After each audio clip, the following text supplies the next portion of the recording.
Hey, welcome back. It's that time again. May is finished, so it's time for my monthly reading wrap-up. So May was an interesting month. It was Horror Mayhem, so I read a whole bunch of short classic horror fiction. In that month, I read 26 stories, probably the equivalent to a couple of novels in length if you put all of them together. I'm not going to talk about every one of those stories. I already did that in my previous videos. I will put a link up here to my playlist of all those videos. If you haven't seen any of those, feel free to go back and check them out, where I go through each of the stories in detail. It was a good time. I think, though, I'm done with horror for a while. I'm a little horrored out, even though these were mostly classic stories. The theme was decades of dread, so I read stories from between the mid-1800s up into the 1990. I think that's as far into the modern era that I got. Of course, I like old stuff, especially horror short stories. My favorites are older ones, especially from the 20th century or the late 19th century. So that was a lot of fun. I enjoyed that event. I enjoyed seeing what other people got up to for their reading for Horror Mayhem. But I also did a few other things, some other reading. One of the things I read was The Sands of Windee by Arthur W. Upfield. Now, Upfield is an Australian writer, and he wrote a series of 29 novels. This is an Inspector Napoleon Bonaparte mystery. Now, might sound a little funny to have that kind of name of a character, but Boney, as he's known for short, is a really fascinating and interesting character.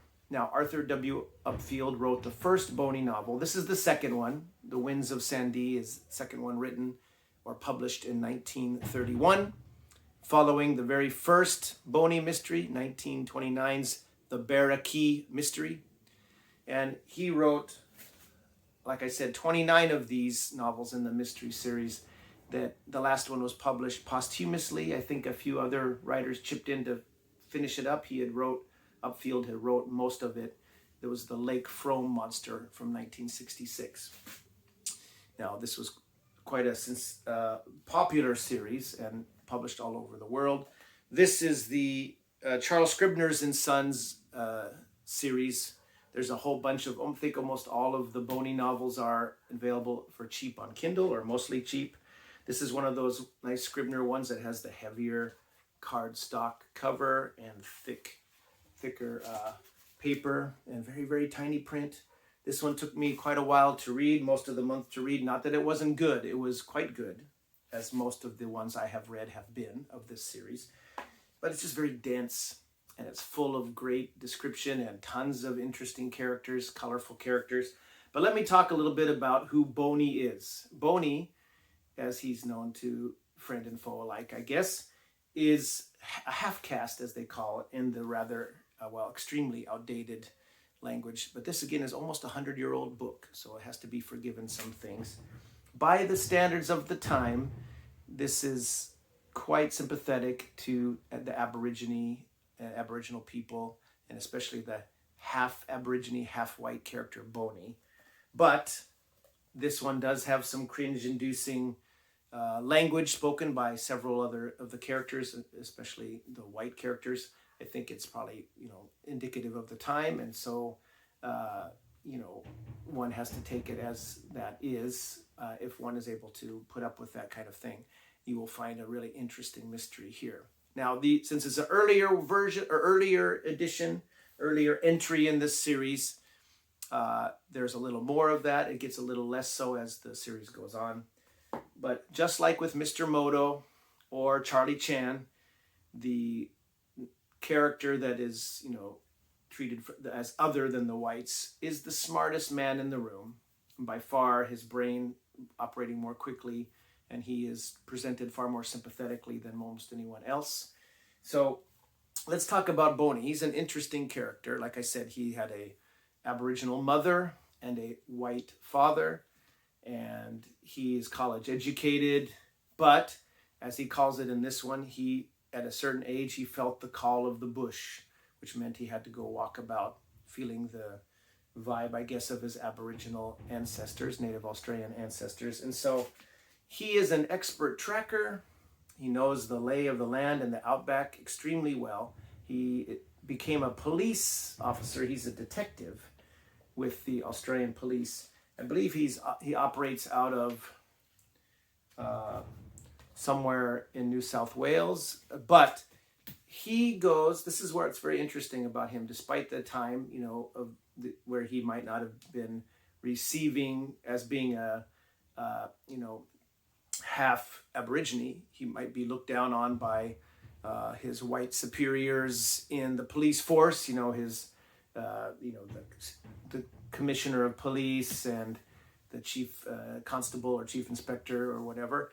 But he is not. He is a very valued police officer, but he abhors a boring workaday sort of murder case. He is attracted, his steely mind, his little gray cells, which he never refers to, but essentially he's as clever as Poirot in his own way, needs a stimulating mystery. And that's what happens here. So basically, Boney travels all over Australia investigating cases that take his interest.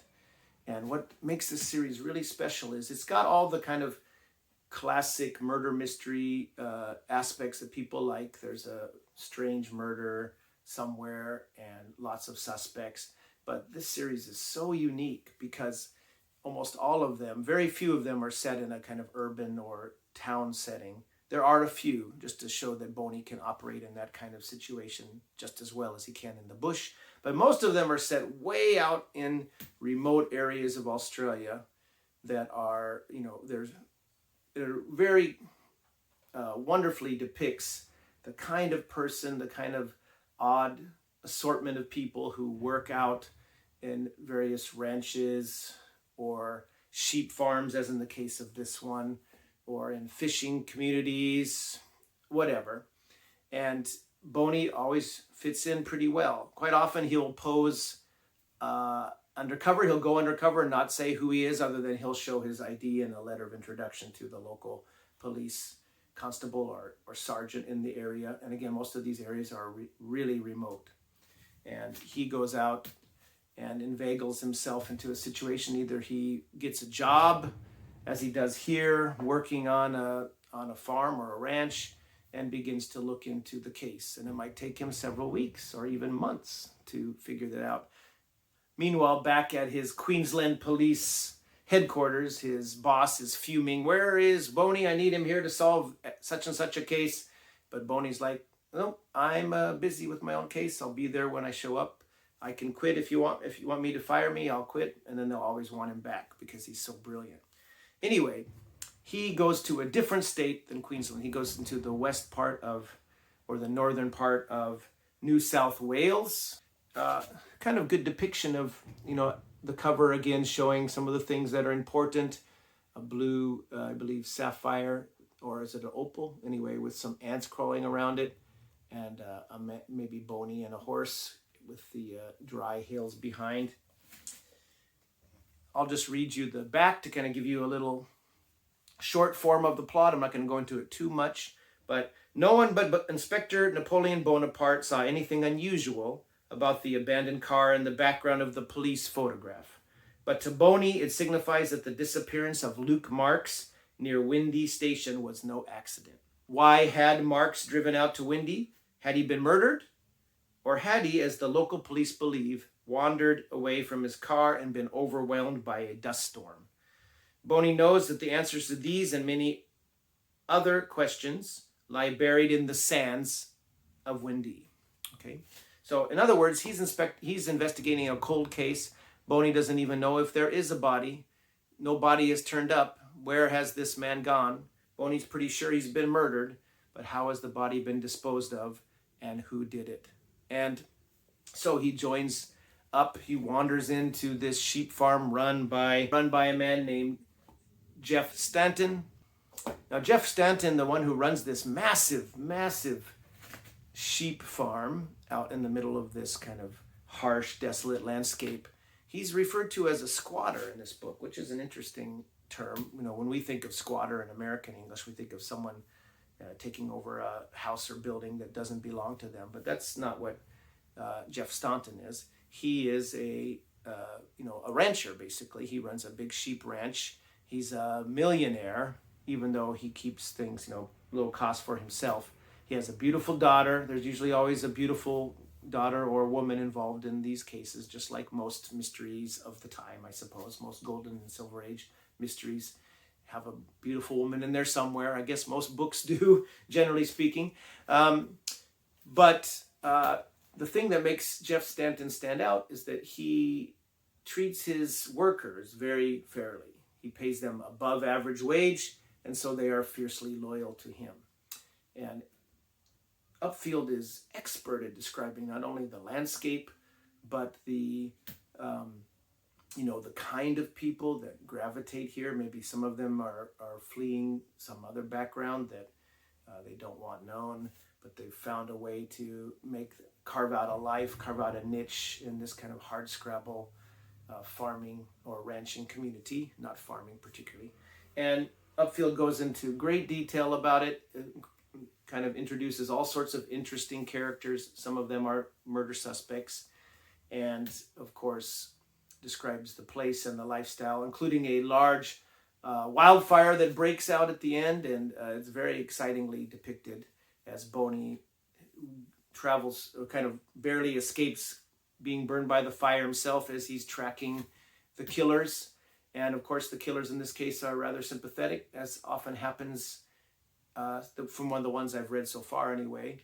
Maybe the murdered person, the murdered man usually, deserved it. And so, or maybe it wasn't 100% a murder. Maybe it was kind of in self-defense or accident. There's lots of things that go into this and this kind of case. And Boney, even though he's got a reputation for always bringing in his man, despite what he says, he quite often will maybe let something go if he thinks the victim was maybe deserving the murder. Something happens that the killer ends up not always making it to the end of the novel. And so as far as Boney's concerned, justice has been served. No use ruining everyone else's lives by bringing out the whole truth. Quite often he'll bend the law a bit that way. Anyway, Boney is a very interesting character. The writing is quite stellar.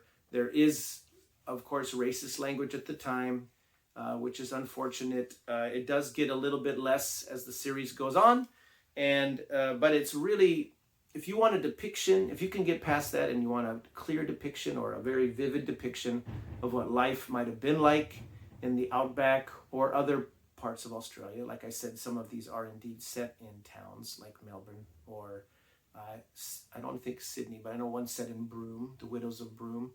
Very interesting series. I do recommend it. So overall, even though there's one moment near the end towards the end where Boney has kind of a strange emotional episode, unusual for him, involving the beautiful young white daughter of Jeff Staunton, which rang a little strange by the series standards. This was still a very good novel. Like I said, dense, very full of many different characters. Sometimes you have to really juggle them in your head, but they're all quite vividly sketched in, and lots of investigation, slow, spending time with. It's not slow, it's very interesting, but it does take its time, set the scene. But you emerge from these books really feeling like you've been there, you've experienced life as it might have been, 80, 100 years ago in very rural, rough parts of Australia. So I recommend this series, and I have a few others of them. I have in these editions, and several more on Kindle. I have Murder Must Wait and The New Shoe. Again, I really like these covers of these Charles Scribner's and Sons editions. They're hard to find, I found, but when I can get them, I do. I remember when I was originally years ago, 40 plus years ago, when they were coming out in the 80s. I believe this one was, when was this published? 85 by Charles Scribner's and Sons. I remember going to my local B. Dalton's, if you remember, anyone remembers that chain in the States, and seeing these on the shelf and looking at them and being curious about them, but I didn't buy any, and I should have. So I'd have most of the series now because I believe Scribner's put all of them out. Anyway, recommend that series if you're a fan of mysteries and you like something a little different, a little more adventure, a little more focusing on the natural world and kind of rural way of life in most of them. Again, not all of them. I will continue to read these and review them from time to time. After I finished The Sands of Windee, I kept reading some of the horror stories for Horror Mayhem in the interim. But I started in the last week of May to read The Reassembled Man by Herbert D. Kastle. I got my version on Kindle.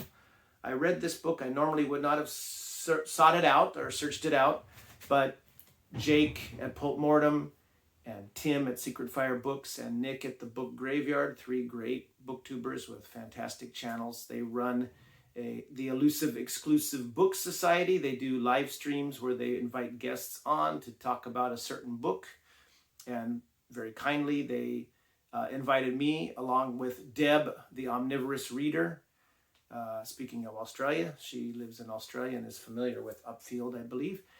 Whether she's a fan, I'm not sure. But anyway, they invited Deb and I to join them for a discussion of this book by Herbert D. Kastle.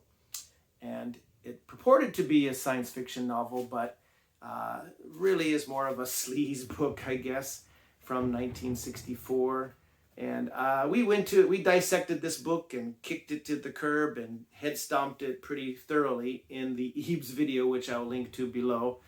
And then Deb, who was really incensed by the sexism and the rapey aspects to this novel, which is kind of imagine a Mad Men era power fantasy for a kind of nebbishy guy who gets a new body from some aliens. Again, the science fiction elements are very minor. It could have been a genie in a bottle doing the same thing, or a wizard or being struck by lightning or something. But his whole body is made over to be the Uber man. He's not quite a superhuman. He could still be killed, but basically, the perfect kind of version of a human. And presented with these great powers and this strong physical body, what does the main character do in this book? Well, he just sleeps his way around New York City, basically, and elsewhere. And I didn't hate this book as much as my compadres on the live stream did, but it wasn't great. It had some elements.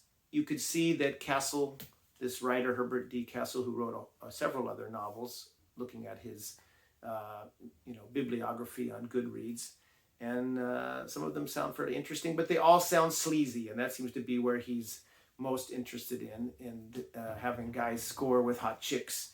That's his main emphasis. So this was a lot of gambling and trying to make the character trying to make his headway in the ad agency, and just living it up until he realizes there's a kind of downside to this. He has to go every month. He's shoots off across the country again, disrupting his life, going to somewhere in New Mexico where these beetle-like aliens are waiting for him to report, to collect the data that he has gathered for them through this new body that they have reassembled for him. And they wipe his memory, so he wakes up basically in New Mexico and what the hell happened. I've been gone for almost a week, and that's, ruining my new perfect life, man. Anyway, not a great book by any stretch, but I had a lot of fun talking about it, dissecting it, disassembling it on the Elusive Exclusive Book Society live stream with those guys and Deb. It was a lot of fun. Enough about that book. I've talked about it enough. I know Jake and Nick and Tim have all, they're completely done with the book as well, and Deb certainly is.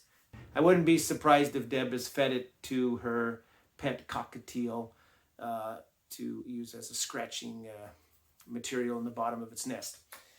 Anyway, to kind of contrast that kind of unpleasant book with another one that is arguably unpleasant, but extremely more compelling.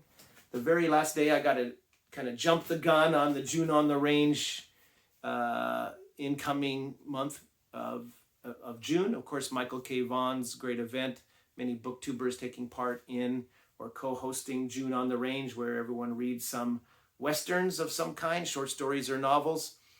I was, looking forward to it so much that I couldn't help start early. And on May 31st, the very last day of the month, I started the very first book of the Edge series, Edge the Loner by George G. Gilman. Now, George G. Gilman's real name was Terry Harknett. He was a British writer who wrote this series of, I believe, over 60 of these Edge novels. And I want you to imagine a spaghetti western in a book form, basically. There is, some sleaze, I guess, in there, but it's much, much, much more infamous for its extreme violence. Some people have claimed it's the most violent series of Western novels ever written. And this one certainly was plenty violent. And despite the fact that Edge, as he becomes known, his real name is, I believe, Josiah Hedges, and he was a Yankee officer in the Civil War, and the Civil War has just ended at the start of this novel. And we start with his brother, Jamie. His younger brother, I believe, is 18 or 16 or something. And he's eagerly waiting for Joe, his brother, who's Edge, to come home from the war. And Edge has been sending money back. Joe has been sending money back to Jamie, who's stashed it under the house of their farm. And instead, 5 men come riding up. They were kind of a specialty kill squad that used to operate under Captain Josiah Hedges, Edge, basically. And they've heard that that he was sending money home, and they've come to get it. They basically torture, and then one of the men accidentally kills Jamie, Edge's younger brother, and they can't find the money, and in disgust they burn down the farm and take off. And shortly afterwards, the smoke is still going into the sky, and the foul stench is coming up from the dead corpses there. And Josiah Hedges comes riding in, appalled to see what has happened. The last vestige of his humanity goes when he mourns and buries his kid brother and vows vengeance. And basically from then on, this is not like even the Clint Eastwood's Man with No Name character in the Sergio Leone westerns has a modicum of humanity, where if he sees a woman in distress or an old man being bullied, he'll step in and do something. Edge is not like that. All the good fellow feeling that Edge had once, that he was hoping to kind of pull back from his killing streak that he was so good at it in the war, and he was planning to go back to the farm, work it with his brother, have his brother's gentler influence kind of bring him back to a full sense of humanity. Well, that's gone now.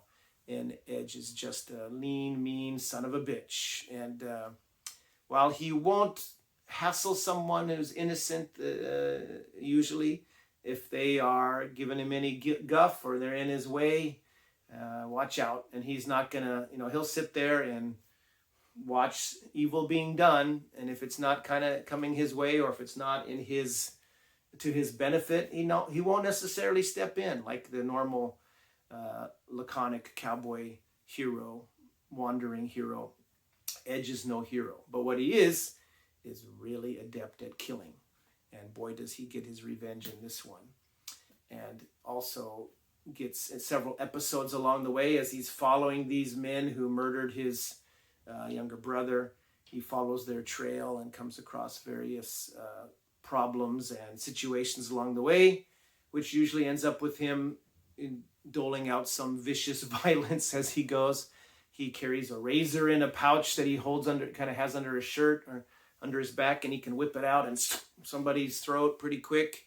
He's super badass with a gun and a rifle, a knife, his fists, whatever it takes to kill somebody. He's pretty adept at it.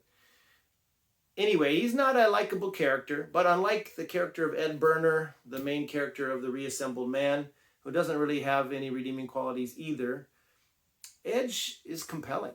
And what's happening is compelling.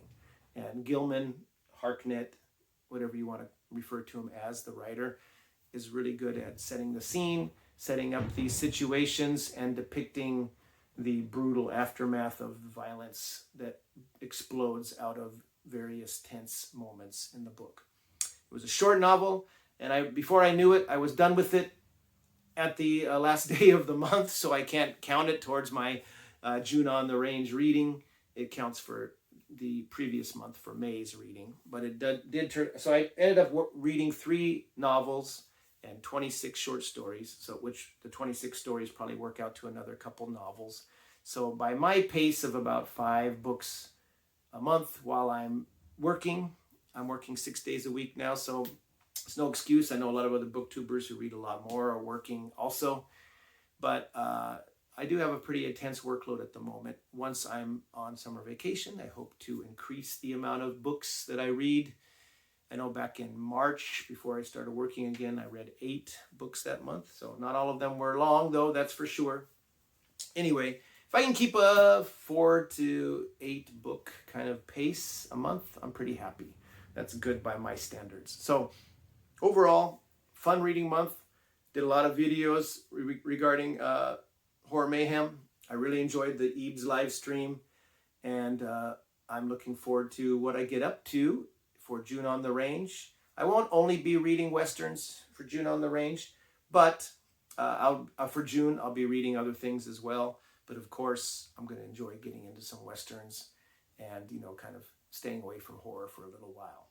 So thanks again for watching, and I will see you in my June on the Range videos or otherwise next time.